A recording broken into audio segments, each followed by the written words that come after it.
I've made thousands of videos on iPhone tutorials, how to fix certain things or enable or disable certain things, and I've narrowed it down to 3 primary things that tend to fix the majority of issues on any iPhone, no matter what issue you're having. I'm going to walk you through all 3 of those right now. The first thing we're going to do is tap on the Settings app of your iPhone, scroll down, tap on Screen Time under Focus, scroll down again, and tap on Content and Privacy Restrictions.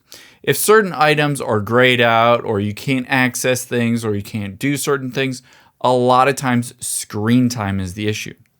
So at the top, toggle this off, and if there is a screen time passcode, just enter in that passcode to disable that. That is the first thing that I would recommend doing. Let's move on to the second.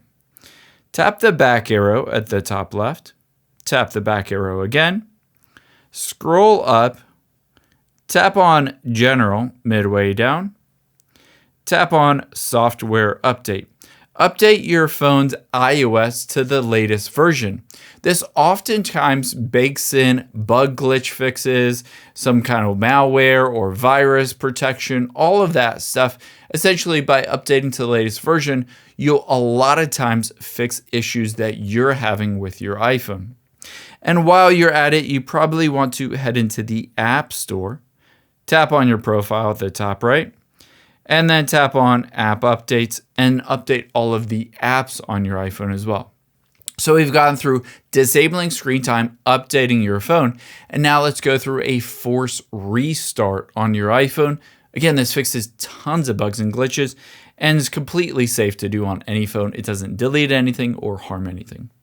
To do that force restart, we're going to press the volume up, press the volume down, and then press and hold the side button until we see an Apple logo. So you got to do it fairly quickly. I'll show you how it works. Volume up, volume down, and side button. Now it's going to say slide to power off, but I'm just going to keep holding that side button until the entire iPhone screen goes black.